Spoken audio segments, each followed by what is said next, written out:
Halo semuanya, kembali lagi bersama saya Torik Ali selaku dari CEO Tonali Group. Baiklah, pada pertemuan kali ini saya akan membahas tentang material testing atau tes untuk sebuah material. Baik, ada destructive testing. Yang pertama tensile test. Tensile test atau uji tarik adalah salah satu uji stres strain mekanik pada produk atau material yang bertujuan untuk mengetahui kekuatan material terhadap gaya tarik. Uji tarik seperti pada gambar dilakukan dengan cara spesimen ditarik hingga putus. Dengan ditariknya spesimen, maka dapat diketahui bagaimana material tersebut bereaksi terhadap beban tarikan dan mendapatkan nilai delta L atau sejauh mana material tersebut bertambah panjang. Kita bisa lihat pada gambar yang tertera di slide ini. Baik, selanjutnya ada compression test atau uji kompresi digunakan untuk mengkarakterisasi berbagai sifat kompresi seperti modulus kompresi dan kekuatan kompresi. Uji tersebut dilakukan pada komposit yang diperkuat serat dengan serat satu arah dalam arah 0 derajat atau 90 derajat. Laminasi multi arah, serat, kain, dan bahan matriks yang terbuat dari plastik sintetis atau termoplastik. Nah, di sini ada gambarnya, kita bisa lihat sama-sama. Baik, lalu selanjutnya ada hardness test atau uji kekerasan. Ada bermacam-macam tergantung konsep yang dianut. Nah, dalam engineering yang nyangkut logam, kekerasan dinyatakan sebagai kemampuan untuk menahan indentasi, penetrasi, atau abrasi. Dengan definisi lain adalah ketahanan logam terhadap deformasi plastis.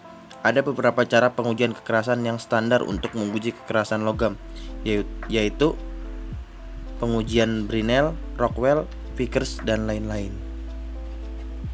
Nah,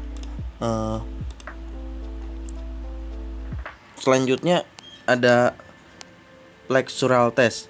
Nah, flexural test ini merupakan pengujian suatu material dengan kekuatan flexure, di mana ukuran dari ketahanan terhadap patahan ketika suatu sampel ditekuk atau diflex.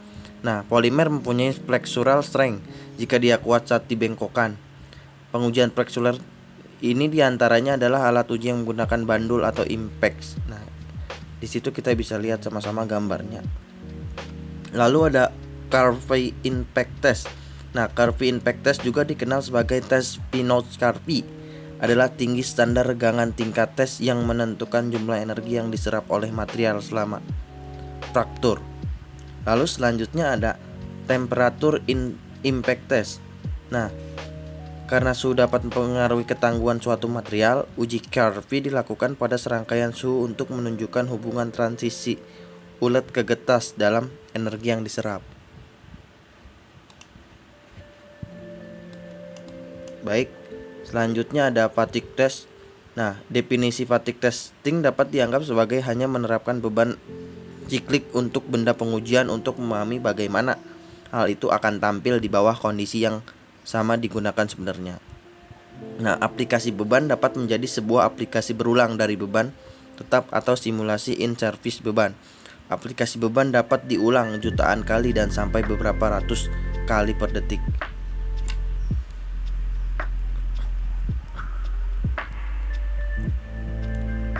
Nah, selanjutnya ada creep rupture test. Creep adalah deformasi permanen suatu material akibat tegangan stres dan temperatur tinggi.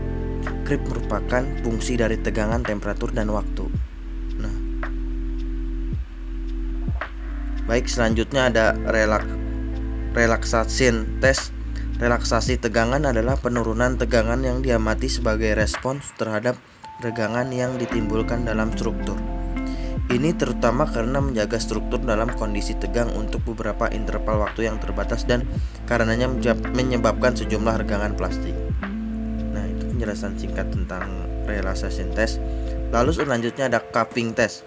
Uji cupping Erikson atau Olsen digunakan untuk menentukan keuletan lembaran dari strip logam dan memenuhi standar DIN, EN, ISO 20482, JIS J 224 dan ASTM E64384 antara lain.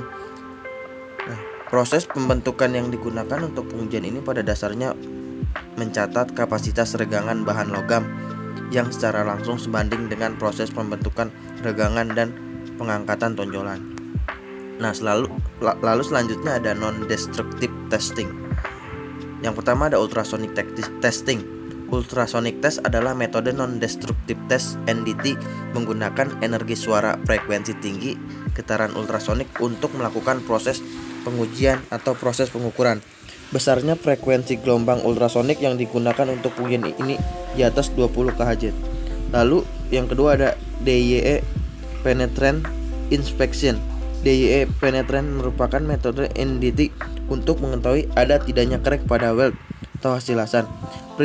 Prinsip kerja dari metode DYE penetrant test adalah menggunakan cairan penetran dengan memanfaatkan kemampuan yang bisa melewati celah discontinuity serta kerja developer untuk mengangkat kembali cairan yang meresap pada retakan. Dengan begitu cacat pada material dapat terdeteksi. Lalu yang ketiga ada magnetic particle testing. Magnetic particle inspection MPI atau magnetic particle testing adalah proses pengujian non-destruktif yang digunakan untuk mendeteksi retakan di bagian-bagian yang terbuat dari bahan magnetik seperti besi, nikel, kobalt, dan alloy. Lalu yang terakhir ada eddy current testing. Eddy current test adalah salah satu metode non-destructive test atau NDT yang menggunakan prinsip elektromagnetisme sebagai dasar untuk melakukan pemeriksaan. Eddy current pada material terjadi melalui proses yang disebut induksi elektromagnetik. Baik, sekian pembahasan dari saya. Kurang lebihnya mohon maaf. Sampai jumpa.